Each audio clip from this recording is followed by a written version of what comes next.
Hey, what's up, guys? So with the ATF making the Beretta 1301 a combat shotgun and limiting its importation or something, I don't know the whole story. It was explained to me at the gun shop by my man Brandon there at Triple T Guns, and apparently that whole thing has breathed some life back into the tactical combat shotgun, home defense shotgun, or whatever. A lot of guys, as I post along, have asked, is it worth it? Does a $2,000, $1,700 to $2,500 seven-shot shotgun make sense for home defense? Will a, early 1980s made Remington 870 shotgun do the same? Or a 1987 made 1187 with a little tube extension? Or, do you need a Benelli? Or will the Stager Turkish made Benelli copy do it?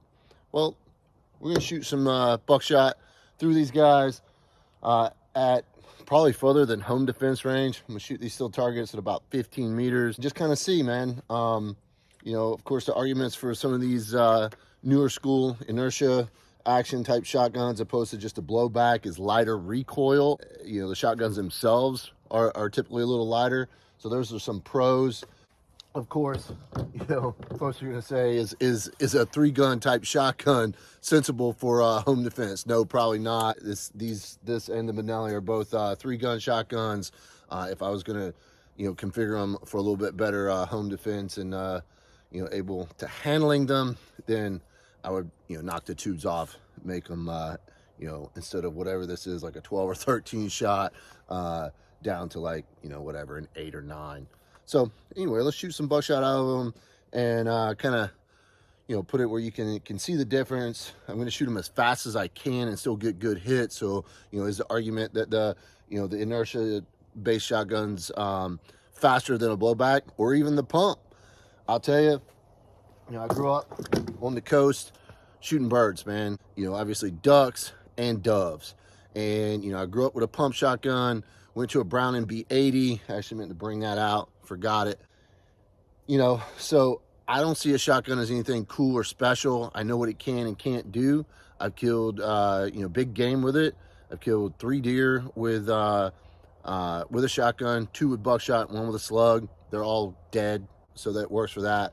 Obviously, the versatility of the shotgun is not in question. In a lot of cases, it's a recoil thing and a lack of capacity thing, and therefore folks will favor the AR. And yeah, in my house I have an AR, but I also have a shotgun. They both serve their purposes, and in home defense ranges, in a lot of ways the shotgun's going to win. I know the lack of capacity is going to be a thing. Of course, my question is, how many home invaders do you have? Who the fuck did you piss off that you think you're going to need 30 rounds to defend your home? I'm not going to argue with you when you say, hey man, 30 is better than 8 or 7. But, I look at it like this. If you're well trained with either platform, you're going to be able to shoot accurately inside of home defense ranges. And obviously the energy of buckshot is going to, it's going to win over the energy of 5.56 or even, 6.5 Grendel or 6 ARC or whatever, you're chambering your AR in.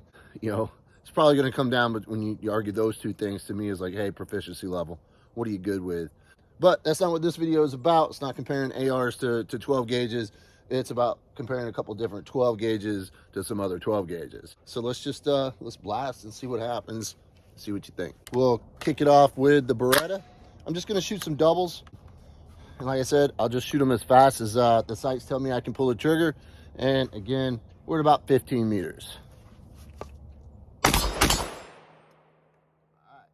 Obviously, grouping's pretty good, even though this is an 18.5-inch shotgun. Honestly, I don't even know what choke is in it, whatever came with it. I think we got all but maybe 2 pellets on that C-zone steel here at, like I said, 15 or so.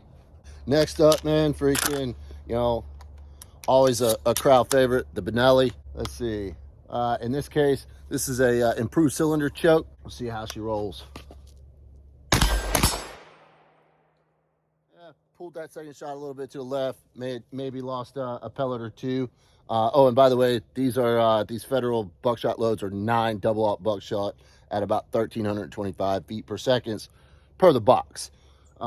So yeah, not a whole hell of a lot of difference between this guy and the Beretta. Here we got the Stager. It's a Turkish-made gun. It's got a Benelli extractor, a couple other Benelli parts. I don't really remember. When I got this gun, dude gave me a list of Benelli parts to put in it, and I did. So, see how she rolls. Yep, pretty similar results. I don't know, what do you think that is? I don't even have the shot timer. It's probably like a 0.22 to 0.26 split, 15 meters. This guy's definitely got a much tighter choke in it, probably a full. And you can definitely see on the targets there, man, freaking all of those pellets hit nice center mass. And on that, you know, whatever I would have sitting in my house, and this was sitting in the house loaded, I would definitely run a full choke in it. You know, that Benelli had an IC in it. I don't remember the last match I shot, you know, and I would change chokes per stage, whatever distance and stuff like that, to help increase hit to miss ratios, whatever. So that's probably why it has an IC in it. So this is a Remington 1187. Like I said, my dad bought us both one of these in 1987 when they were first released. I put the tube on it. This was my first tactical shotgun. You know, a tactical shotgun is typically just an extension tube and cheaper black plastic over, you know, composites or a wood stock. You know, but it's tactical because it's black or OD green or some shit. This is a blowback style, you know, so in theory I should feel a lot more recoil. It is a little bit heavier. I don't know. Probably equal itself out, but we'll see. Right on. Yeah, not a lot of difference. Freaking, yeah, I've killed many of you know, two-wing critter with this shotgun. All right, and the old timers favorite, man, the classic 870. This is one of my dad's shotguns. You know, I've taken it duck hunting the last couple of years. You can see it's all, you know, kind of nastied up.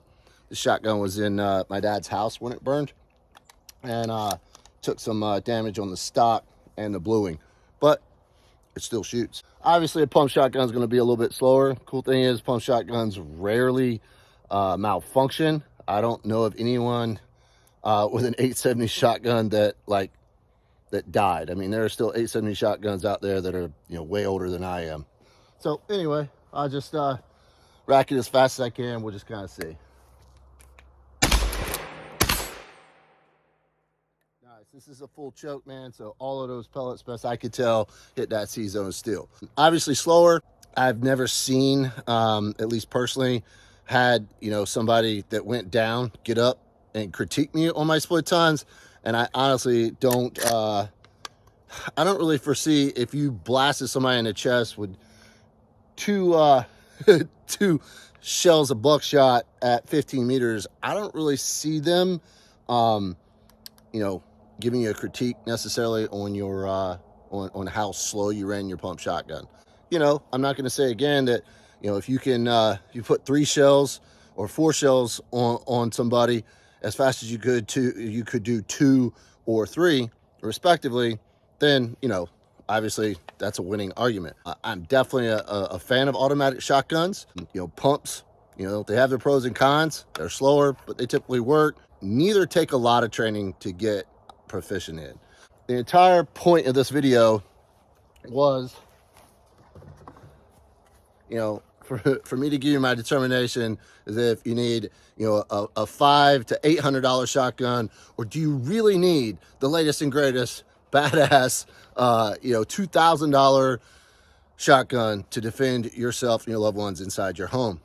Well, the answer to that is absolutely not. Man, if you're gonna go spend $2,000 on a gun, man, for me, that's gonna be a long gun that I can shoot to, you know, 1,000, 1,200 meters with.